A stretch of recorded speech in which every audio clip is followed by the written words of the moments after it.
All right. I'm back again. Hello, co-creators.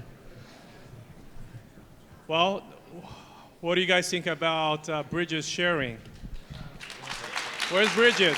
Bridget, all the love. All the love. I think that was so inspirational. I'm just speaking from my personal experience. That book, when I had a chance. By the way, if you guys are interested, we have some books out there. If you guys want to take picture, interested, obviously you guys can buy it through online and all that. But literally gave me a different perspective about my life, right? So I definitely encourage you guys, if you're interested, opportunity, check it out. Really, how to balance your work, how to balance your life, how do you prioritize, what you're seeking in life. I think all of here that here at CoCreate, we're entrepreneurs, we're hustlers, but sometimes we lose sight, what we're hustling for, right? So I think, that really kind of helped me reflect personally. I want to share that with you. So with that said, I'm very honored to be here moderating this panel. Topic named Made in Mexico, New Frontier for U.S. Sourcing. So by the way, I don't know if they told you guys, since we're talking about Mexico, so this whole session is gonna be in Español, hecho en México, no? So, yes, you guys ready for that? Yes, applause. Eso, vamos. A round of applause, please. Yes. Well, so I think, first of all, I would like to welcome everyone, right, to this session.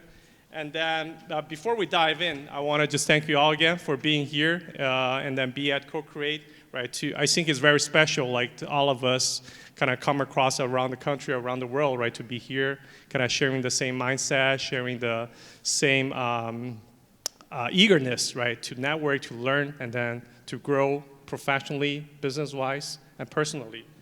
And so today, I just want to focus on a few things here. Today, we have very distinguished, guests and experts here when it comes to U.S., Mexico. And, they probably have, hundreds of years experience. Obviously, you guys, started doing this business when you were one, right? So adding together 100 years of business. But on behalf of Alibaba, I'm also very lucky to call this our strategic partners and customers as well, to be able to kind of share their perspective, kind of the ways that they see will be kind of the best way or the fastest way or mischief way to, start working, between U.S. and Mexico as a small businesses. So without further ado, I'd like to start off with my left-hand side, Mr. Dr. Eugenio. So Dr. Eugenio Reyes Guzman, he's the managing director of World Trade Center, Monterrey, Mexico. And then he's been in that role for 17 years. Is that correct? Yes. You started when you were 1, so you're 18 now, right? So the World Trade Center, as probably some of you might know, their main goal is to help, to train, right, and to advise small, medium businesses, owners to thrive internationally. And the World Trade Center, Monterrey is also Mexico's largest SME development center in Mexico. And then next we have Ms. Gina Tello. So Gina Tello, Gina is the president of the U.S. Mexican Business Association in the Western region, where she advocates for stronger business ties in collaborations between Mexico and the U.S. And obviously she herself is a remarkable businesswoman, a remarkable career with being a CEO across different various industry sectors, including jewelry, right, and food industry. And Gina is also a published author focused on business and financial literacy. And next we have Dr. Ruben Guerra. Dr. Ruben Guerra is the chairman of the Latin Business Association, now serving on his 19th year, right, representing the hundreds of thousands of Latinos-owned businesses in the state of California. So, Eugenio, we got a competition there, 19 and 17. Right. So Ruben also runs several successful businesses out of his career and known as an expert in nearshoring. So he has worked to serve the Latino business community for more than 20 years, building bridges between Latin America and U.S. And last but not least, Senor Christian Cabañas. is a general manager of Grover Leon, which is a company of almost 30 years that is part of leading Mexican textile company, part of Grupo Leon. So Grover, Christian's company, specializes in manufacturing textile products for diverse industries. But I think why he's up here today, because his company is exporting to 7 countries around the world, and 50% of them, of their production goes to US. So definitely, he knows how to sell to or I should say fulfill to the US buyers' demand. So without further ado, I would like to start off, we'll jump right in with a question with Dr. Eugenio. So as the managing director of World Trade Center Monterrey, and then also Monterrey, as you guys know, Mexico is kind of in the epicenter of key destination for nearshoring.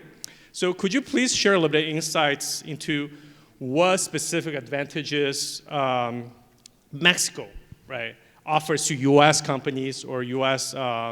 SMEs here that are considering nearshoring, right? And how does trade agreements like USMCA, right? People hear about it, but how does that relate to them, right? And that shapes the Mexico's manufacturing landscape, and most importantly, how can the U.S. small medium business can take advantage of that? Righty, Alex. Well, thanks for the invite. We do have a full house. I'd like to say a few things, Alex. First, the USMCA, CUSMA TEMEC in Spanish, is here to stay. I mean, it started off in 1994. Since then, Mexico's economy has more than doubled, but surprisingly, the US economy has quadrupled in the same time. So it's been a great advantage. Secondly, nearshoring is also here to stay for the longest time. It is estimated that there are more than $300 billion waiting to be invested throughout the Americas, primarily in the US, Canada, and Mexico. If we think of it, some of the advantages we have in Mexico, one of it is proximity. Like Monterrey is only 150 miles south of the Texas border. So you can imagine it's more than 4,000 kilometers from either Asia or Europe. So it's just convenient to send from Mexico. Now, also, Mexico, the average age of Mexicans is 29 years of age. It used to be 22, now it's 29, but in the US it's 39, and in countries like Germany, it's 49 years of age. So it does make sense. Also, the cost of labor is just a fraction of what it is in the US. Speaking about SMEs, you asked me, well, just in Arizona, in one single sector, which is semiconductors, it is receiving in a year $95 billion. And let's consider that they would find the labor to work in such an investment. They would need the ecosystem of all the suppliers, and those would be SMEs. So it does make sense to have all the SMEs prepared and ready to cooperate, to be part of the value chain when it comes to being competitive as a sector, as a country, as a region.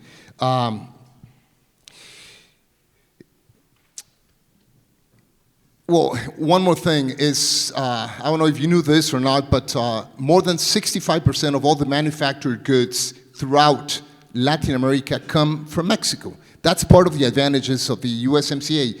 That is, if you think of it, Mexico is contributing, maybe we're the 4th largest auto parts exporter in the world. We are the world's largest beer exporter. So, Mexico, for many of you, those of you that are related to Mexico, you'd say, well, yeah, we know that, but the truth of the matter is not many people know that your neighbor south of the border is contributing in such a way to the competitiveness of the region. So those would be, Alex, I guess my 2 cents within the 5 minutes that I had allocated. Thank you.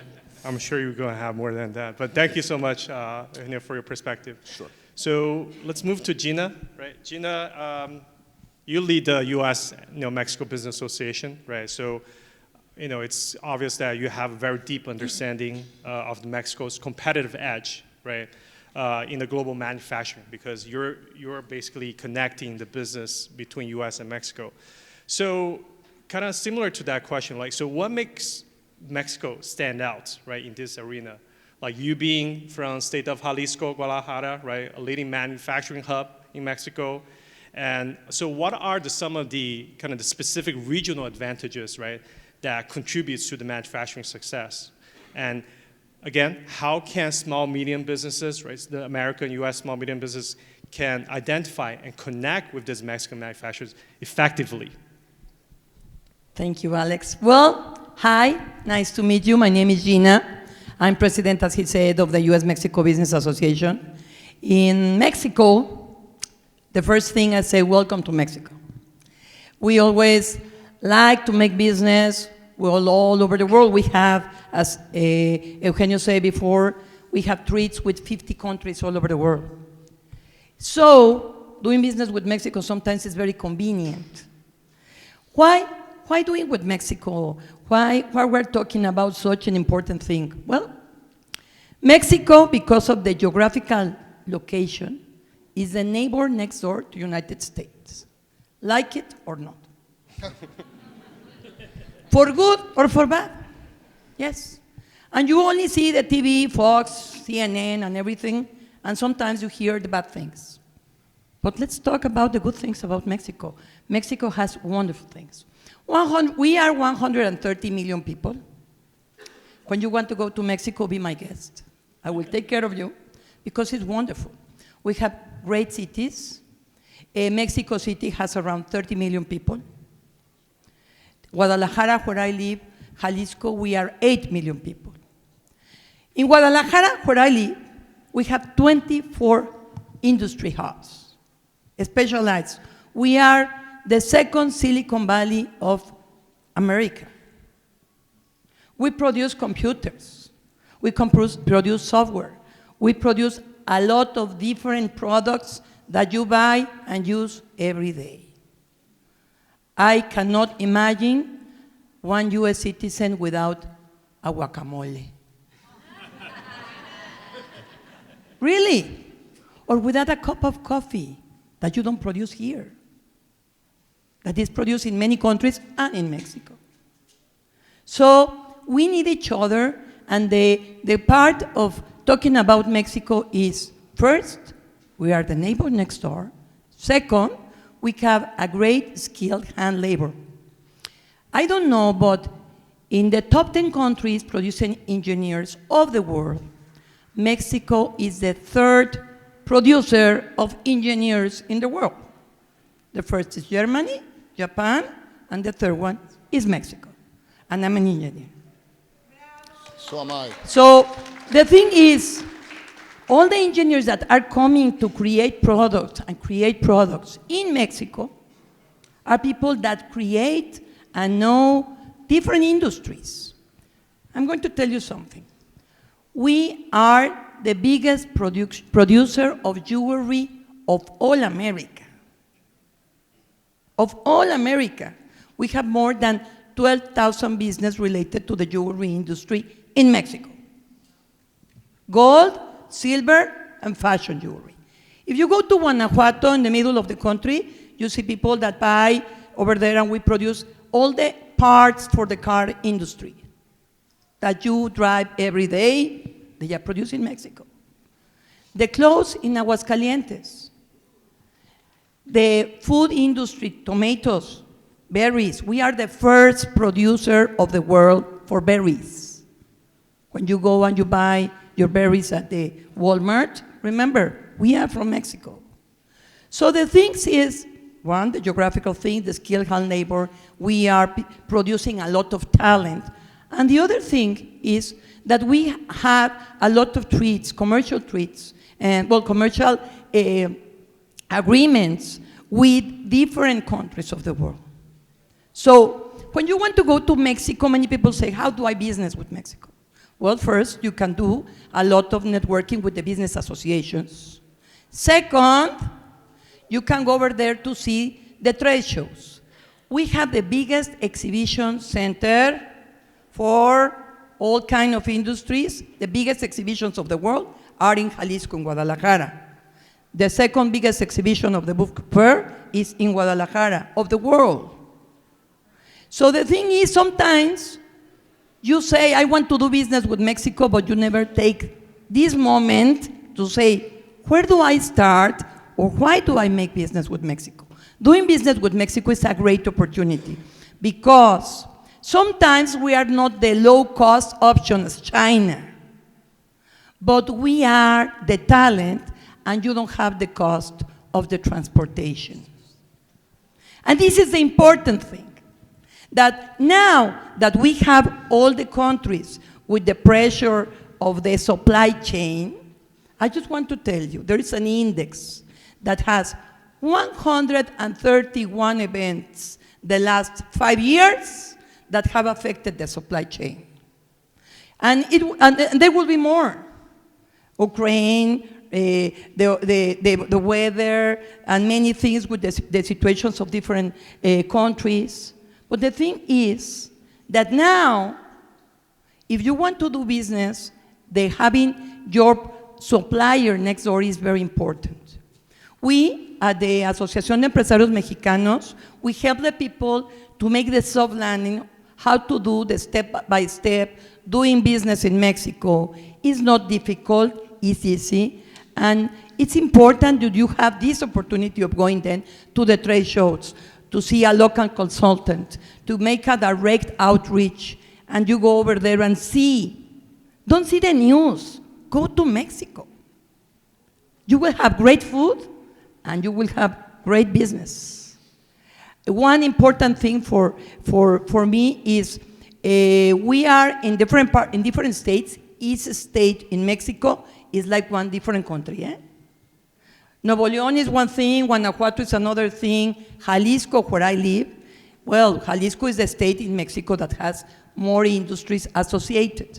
So it's very important for you to know. But if you go to Yucatan, in the southern part of Mexico, or many of you know Cancun, the beach, well, we are #1 in tourism. So take your chance.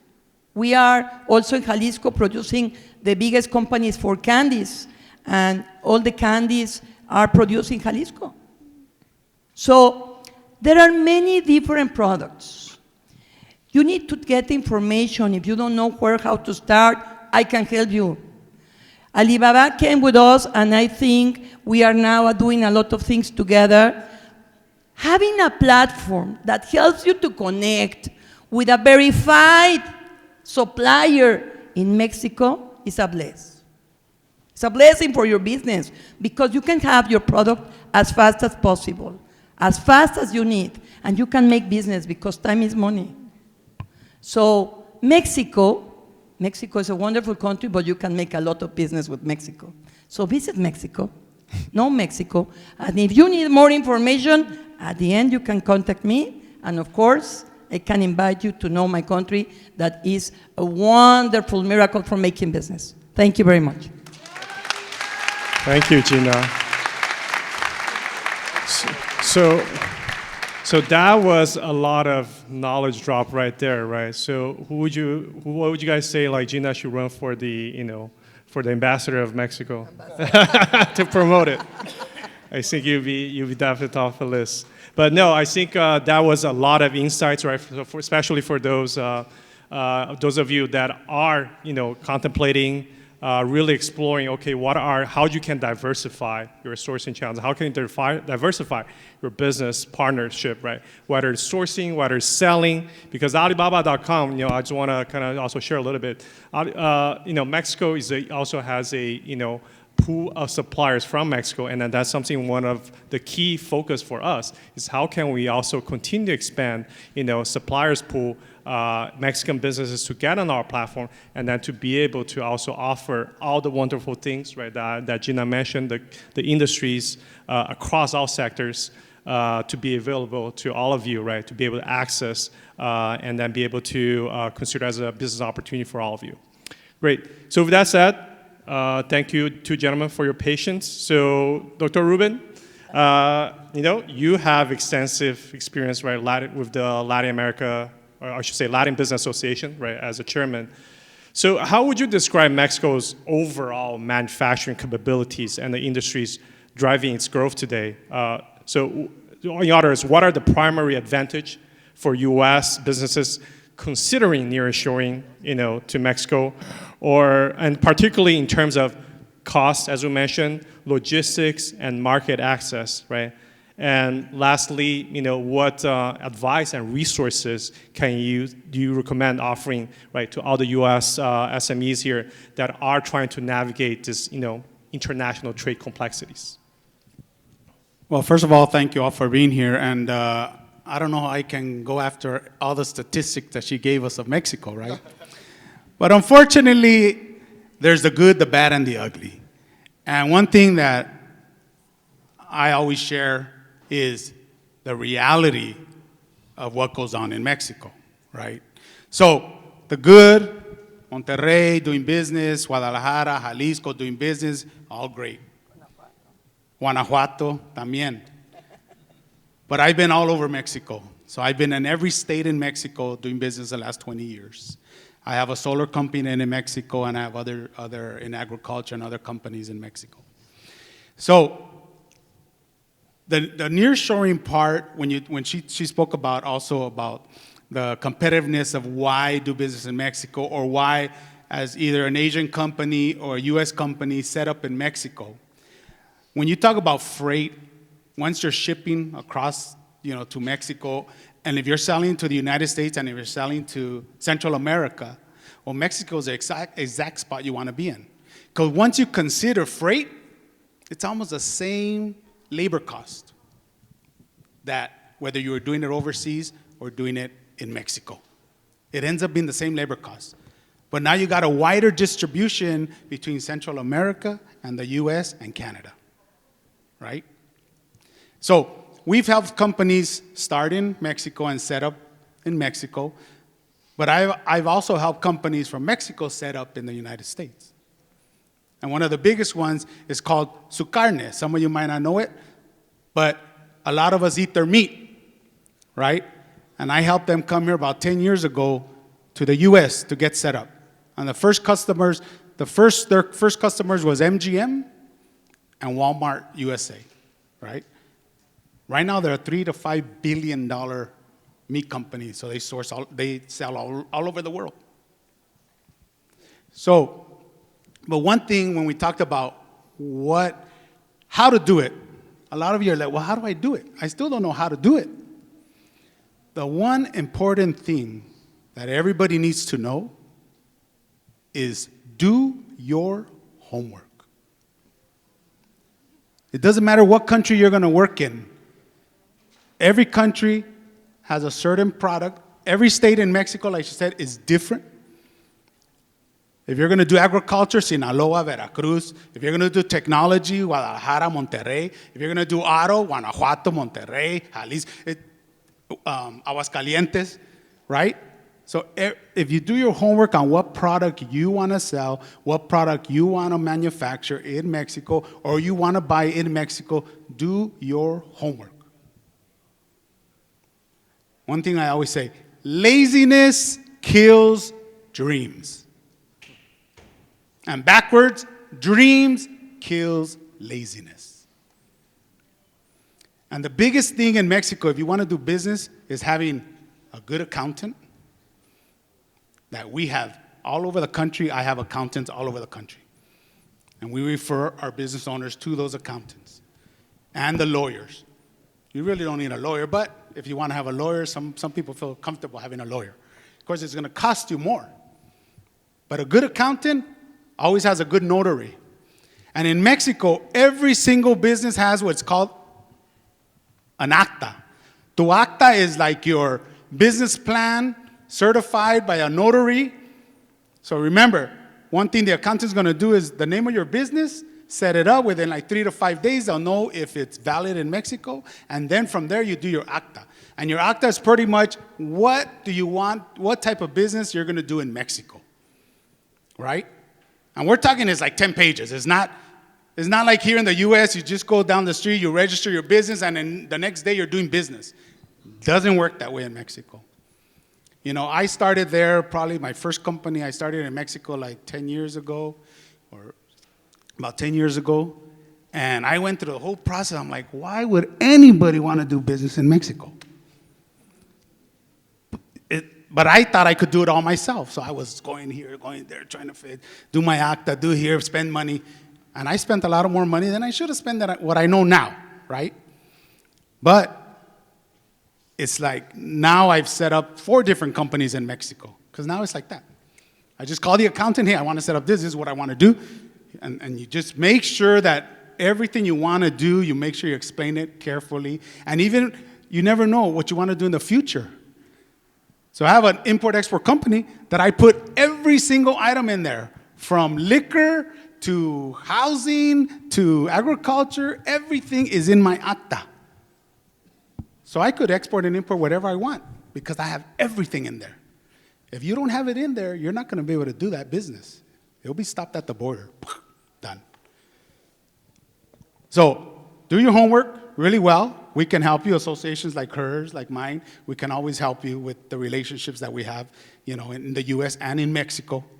But that's the most important thing about setting up your company.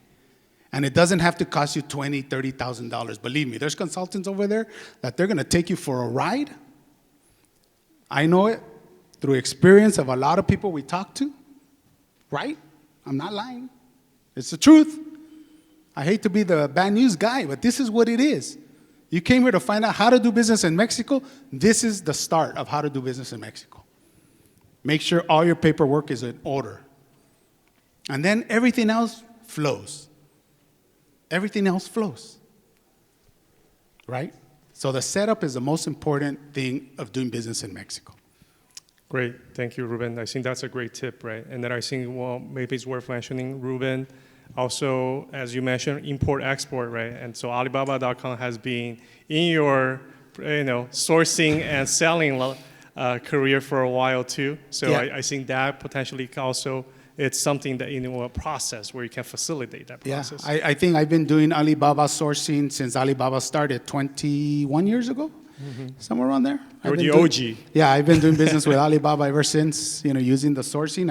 And actually now we just became a partner of Alibaba in Mexico to promote Alibaba and bring them more business. So we just became a partner of Alibaba. So great. Yeah. Thank you so much. All right. So, yeah, Dr. Ruben, Christian, thank you. So you, Grover Leon, right, serves as a prime example of a successful Mexican manufacturer, right, exporting goods to U.S. As you mentioned, 50% of your production exported to U.S.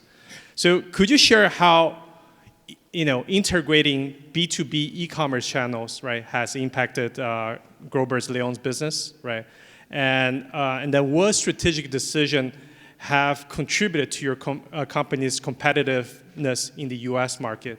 And what advice do you have for U.S. companies looking to source from Mexican suppliers, directly from a Mexican manufacturer supplier perspective? Well, first of all, I want to thank Alibaba and CoCreate team. Thank you for inviting me. It's an honor to be here. Also, it's a pleasure to share this panel with you, compañeros.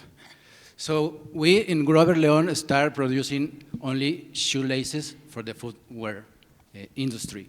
So when we start growing, we get to a moment when growing was no longer available because all the shoe industry was taken. So we have 2 ways. 1, go abroad, and 2, find another application for our products.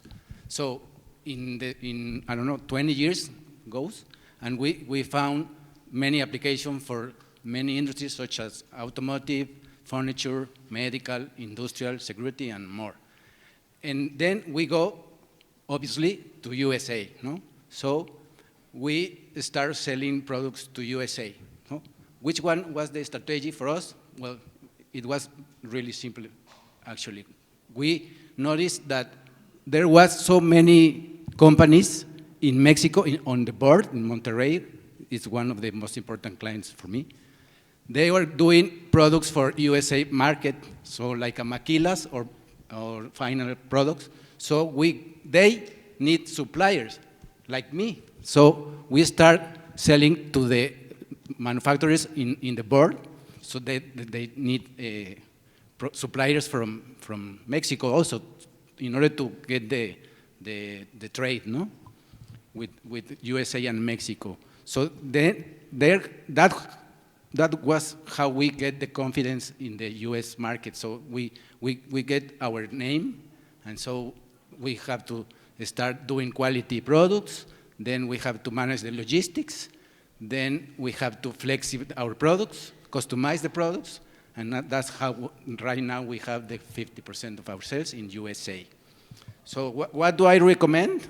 Well, something like the same, but backwards. So you find some American company that already has made business with Mexico, that trusts in Mexican companies, and they teach you the way. So the other suggestion is what they already said, the chambers. There's a lot of chambers in Mexico that help you, that make all the paperwork for you, like ProMéxico, COFOSE, that I think is somewhere here. And well, just step by step, so give the first step, however you take, and I'm here for you to help you. That will be it. Great. Muchas gracias. Muchísimas gracias.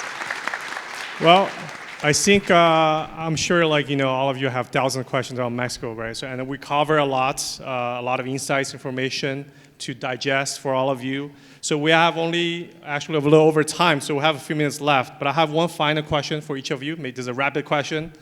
So with your wealth of experience, right, so for those businesses out there looking for advice to start sourcing or manufacturing in Mexico, what resources or strategy would you recommend they to utilize to get started? We want to start with Eugenio? Yeah, two things real quick. One is regardless of who wins in the US and who wins in Mexico, USMCA is there to stay. And secondly, maybe, Alex, if we think of it, for the US, you cannot see the US competing without having the two neighbors, Canada and Mexico. So you've got to think of Mexico not only as the amigo land, but also as a competitive ally. And honestly, we're not that different. I mean, if you think of the differences in some other regions in the world, we are very much alike. And I think, as Gina mentioned before, it is truly a blessing to have the USMCA and the proximity and the similarities between the countries. Thank you. Great, thank you. Gina? Well, the first thing I will say is doing business with Mexico is a step by step. I am a jeweler. I have 42 stores, Mexico, 18 in the United States, and I work with 52 countries. 52 countries of the world where I was sourcing gemstones and materials for making handmade jewelry. The first thing when I go out to another country, one of the things is, first I need to make a lot of expenses to go and visit another country. Now having a platform like Alibaba is the ideal for making business, because you don't spend so much money traveling for finding the source. That's the first thing. But one of the things is understanding the culture. Mexico is very competitive in technology and hand labor. The other day, 2 weeks ago, we have an exhibition of a Mexican company that makes dresses here at the Venetian. She makes dresses for quinceañeras and brides. She makes a private event of very nice dresses, and in 2 hours, she sold 6,000 dresses. Who is going to make, this is example, dresses that have a lot of hand labor, $20, $25 per hour paid in United States, and has competitive pricing and timing for you? Someone that is next door, that is someone in Mexico. So all the people were searching for someone that knows about fashion, that has good price, and that knows the US market. So you need to explain the market, what do you want, and you will find a supplier that makes the product for you. Yesterday was a lady that was telling me, China asks for big volumes. Mexico, you might have smaller volumes. So all these things is very important that you consider when you are making business. Making business with Mexico is a step by step, where I think it's a great opportunity if you make your homework, as he said before. So make the homework, get in touch with us. I'm in LinkedIn as Gina Tello, and you can get in touch with me. We help people to make the soft landing to Mexico and the soft landing to US and make business, and we're like a network of making bridges, opportunities. For closing, I will say something. We say, we have 3,000 miles of border. That might be 3,000 miles of problems or 3,000 miles of opportunities. And I look for the opportunities. So I think doing business with Mexico is a lot of opportunities. Thank you. Thank you, Gina. Maestro Guerra, in terms of any words of wisdom? So I would just say, call me and don't worry about it, and you'll be okay. No. First of all, USMCA, those of you that don't know what it stands for, is the United States, the US-Mexico-Canada Agreement, right? So, because we've been just doing the abbreviations, and a lot of people might not know what it means, right? It's the agreement between the 3 countries on trade. So, like I said, and she also mentioned about, what you see on TV sometimes isn't really what's on the ground, right? We all know that. Happens here in the US too. So you see a lot of things going on. Yes, there are parts of Mexico that are not good to go to right now. But there's other parts that are really good. So that's why when you do your homework and you understand Mexico, then you'll be fine. So pretty much, look for the organizations that are going to help you get there, or the people that are going to help you get there, and you should be, you'll be fine. Great, thank you. Christian? Well, I think that my last comment will be, we are not just looking for us, we are waiting for you in Mexico. We are ready for you. We know how to work. We want to do business with you. We want to be your supplier, with your confident supplier, or also your partner. So if you let us, we can do business with you also. Thank you very much. Thank you. Thank you. All right, so sorry, the lady is telling me time's up, so I got to wrap here. So to close, I just want to highlight, Alibaba.com has been investing, heavily in Mexico. I think our goal is to really be able to build out that ecosystem for all of you, right? Just from a sourcing standpoint, from a supplying standpoint. And then it's our end goal, Alibaba.com, is to make it easy for you guys to do business in Mexico, right? And we're more than just a platform, right? I think we're a partner, we're your partner for success. So I want to close it, to thank, all of you again, Eugenio, Gina, Ruben, and Christian, for your time, and most importantly, for your attention. Yes. So we're gonna be around after this. So if there's any questions, feel free to come out, any of us, for any questions. Thank you so much again, and enjoy the rest of CoCreate.